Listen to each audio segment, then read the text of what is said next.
Alkitab adalah salah satu buku yang paling berpengaruh dalam sejarah manusia, Buku ini menggali pertanyaan penting, mengapa kita ada? dan juga telah menginspirasi banyak orang untuk melakukan hal-hal yang luar biasa. Tetapi buku ini juga membingungkan bagi banyak orang. Dan kita mungkin juga punya Alkitab yang tergeletak di suatu tempat. Jadi, apa itu Alkitab sebenarnya? Alkitab sebenarnya merupakan perpustakaan kecil yang terdiri dari kitab-kitab yang berasal dari sejarah bangsa Israel kuno. Sejarah bangsa Israel sebenarnya sama seperti peradaban kuno lainnya.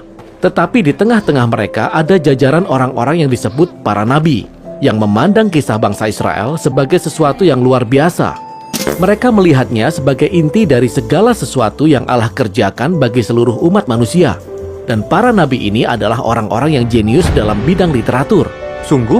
Ya, mereka sangat mahir dalam menggunakan bahasa Ibrani untuk menulis kisah-kisah yang luar biasa dan puisi yang sangat rumit.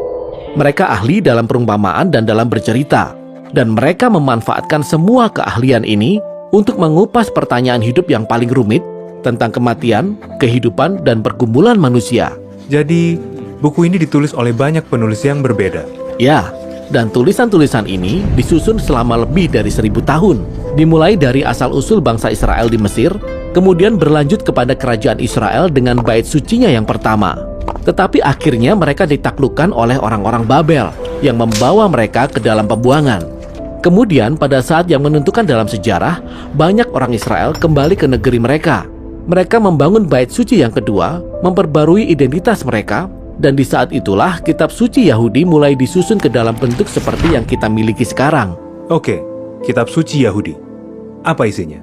Nah, dalam bahasa Ibrani, kitab ini disebut dengan singkatan Tanakh, di mana huruf T merupakan singkatan dari Taurat, yang kadang disebut juga sebagai Hukum Taurat.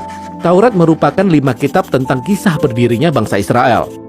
Huruf N merupakan singkatan dari Nevi'im, yang dalam bahasa Ibrani berarti para nabi. Bagian ini berisikan kitab-kitab sejarah yang menceritakan tentang kisah bangsa Israel dari sudut pandang para nabi.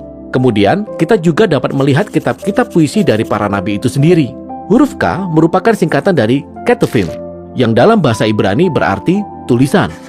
Bagian ini merupakan kumpulan dari beragam kitab puisi, kitab hikmat, dan kisah-kisah lainnya. Dan orang-orang Yahudi percaya bahwa melalui semua tulisan ini, Allah berfirman kepada umatnya. Tetapi ada juga tulisan-tulisan Yahudi lainnya yang ditulis pada zaman bait suci yang kedua ini. Ya, kumpulan tulisan yang sangat beragam dan juga sangat berharga bagi komunitas Yahudi. Di zaman dahulu, ada perdebatan tentang apakah kitab-kitab ini juga perlu menjadi bagian dari kitab suci mereka. Jadi, ada berbagai macam tulisan dalam kurun waktu yang panjang. Mengapa mereka menyatukan semua tulisan itu seperti ini? Karena secara keseluruhan, tulisan-tulisan itu menceritakan tentang kisah yang luar biasa. Bagaimana Allah bekerja melalui orang-orang ini untuk mengubah kekacauan dunia menjadi keharmonisan dan keindahan. Dan semua kisah ini memberi pengharapan akan seorang pemimpin baru yang akan datang untuk memperbarui semua ciptaan.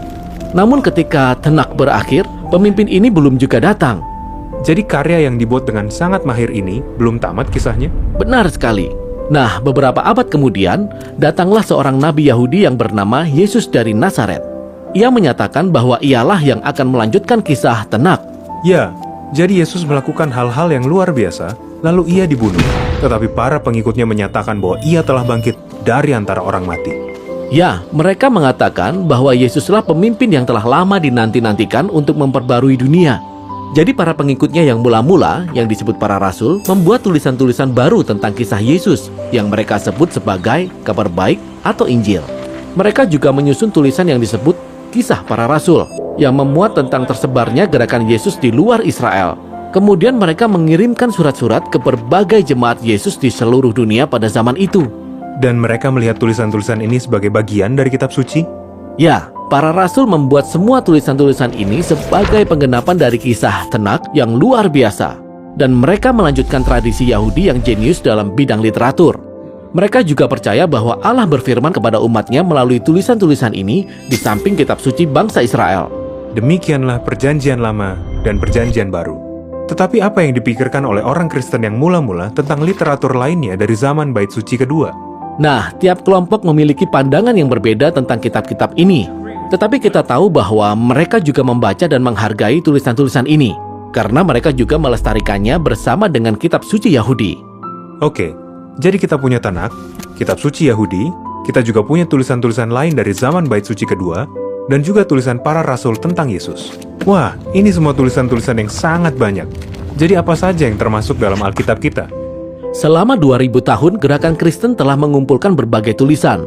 Dan sejak awal, semua orang Kristen telah mengakui Tanakh dan Perjanjian Baru sebagai kitab suci mereka. Dan selama berabad-abad, banyak tulisan lainnya dari zaman Bait Suci kedua juga dianggap sebagai bagian dari tradisi Alkitab. Gereja Katolik akhirnya mengesahkan dan menyebut kitab-kitab ini sebagai kitab Deuterokanonika. Beberapa gereja Ortodoks bahkan menggunakan lebih banyak lagi kitab-kitab dari zaman Bait Suci kedua ini.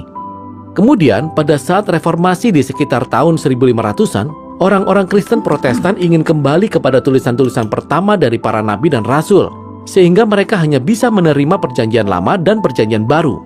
Oke, aku mengerti sekarang. Tetapi, bagaimana mungkin sekumpulan kitab yang disusun selama lebih dari 1000 tahun oleh berbagai penulis yang berbeda-beda dapat menceritakan satu kesatuan kisah? Ya, inilah pertanyaan yang akan kita bahas dalam video berikutnya.